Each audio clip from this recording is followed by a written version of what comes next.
Okay, so we're going to have a general election, and Andrew Neil says he is completely baffled. More about that after I've told you I'm Granniopteryx.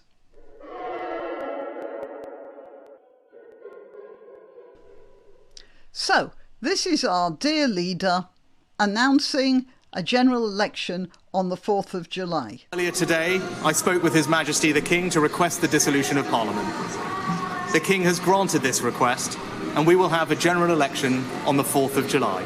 Now, some people have said that it's sort of odd that we're having an election on the 4th of July. And somehow they're trying to find something to do with the American Independence Day. No, it's got nothing to do with that. It's the 4th of July is a Thursday, and he wants to do it in July before people go away on holiday. And that's just about the last time when there's a Thursday, because by the mid-July a lot of schools are closing down, or people are going away and that sort of thing. So that's the reason. And elections are always held on Thursdays to give the count time. And then when there's a change of government, the new government will be in place on the Monday. They will have moved in on the Sunday, and they'll be actually starting their government on the Monday. A lot of Americans don't understand how quickly and brutal the changeover is with a general election here. As soon as one party have lost, the movers, they're there. On election day, there will be a moving van at the back of 10 Downing Street waiting to move all of Rishi Sunak's household effects out of number 10. Right, so that's the first thing. Now, the second video I'm going to play you is Andrew Neil confessing himself to be baffled. Right, so let's just start with that. Well, I'm baffled by it. I was surprised. I didn't see it coming. I didn't expect it to happen. I thought he would hold on to the autumn, probably late November. Yeah, well, as a matter of fact, I did. A couple of days ago, Michael Gove, here, I'll bring up a picture of him. Michael Gove delivered a speech about anti-Semitism. Now, when I knew there was something up, as soon as I saw that speech, we saw it a day later, but before there was an announcement of the election.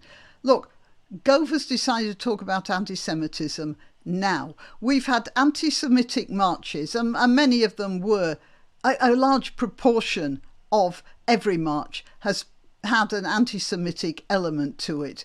And we've had them in various towns up and down the country since October. And Gove is only now delivering a speech on how awful that is. As soon as I heard it, I said to my husband, we were having lunch at the time and watching it on the computer. I said to my husband, that's an election speech. And a day later, what do you know? Well, at least I now have proof I haven't lost my mojo. So why now? And Andrew Neil says, why now? Well, the Conservatives have made a right royal mess of almost everything. But they've been sort of muddling through, and we're definitely in a better financial situation now than we were this time last year. They've also offered a glimmer of hope, proposing new laws to restrict the chaos and the demonstrations that have been plaguing this country, well, since October.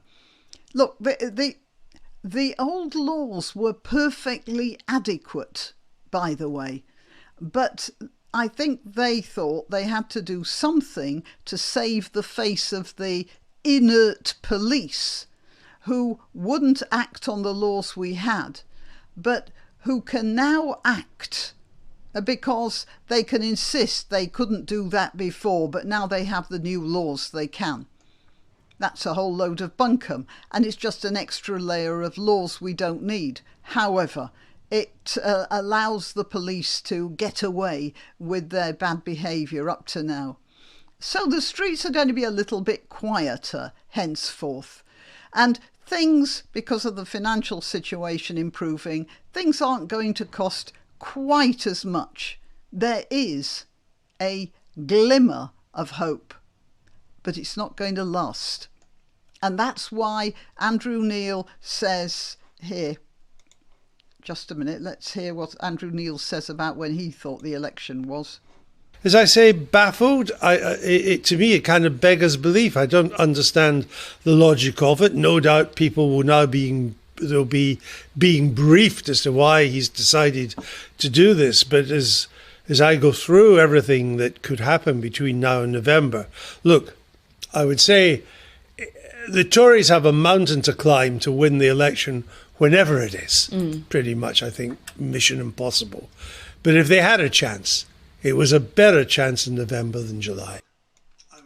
And indeed, what could happen between now and November is that it will become obvious that none of the government policies is working. Not much will have changed, while at present there's a little hope. So that well-known comedy team, Michael Gove and Jeremy Hunt, probably decided it was time to put their better-looking public face, Rishi Sunak, into running a campaign on hope rather than achievement. A campaign of what they promised to do instead of on their truly abysmal record so far, especially since they can capitalise on the anti-Semitism card, which I just spoke about. We all know that the Labour Party is still sullied with that, so it's a nice point of weakness. But I did notice that Gove said right at the end that he was going to appoint an independent advisor on anti-Semitism. And then he said he was going to appoint another one, which he called an independent advisor on anti-Muslim hatred. I suppose we can thank God for small mercies. At least he said anti-Muslim hatred and not Islamophobia. He didn't mention that most of the anti-Jewish hatred was coming from the Muslims, though. Again, a completely spurious equivalence. However, if we're going to make appointments of people who are supposed to deal with hatred directed at groups of people, I suggest another one. A better election ploy would have been the appointment of an independent advisor on anti-white working class hatred. Now that would be something to give us all hope, wouldn't it? OK, till next time. Why not treat yourself or a favoured relative or friend to these magnificent examples of merch? The mugs and t-shirts come in the granniopteryx design or Granbo with a firearm or the more deadly knitting needles. Go to www.granniopteryx.com and whatever platform you're watching this on, please click like, subscribe and share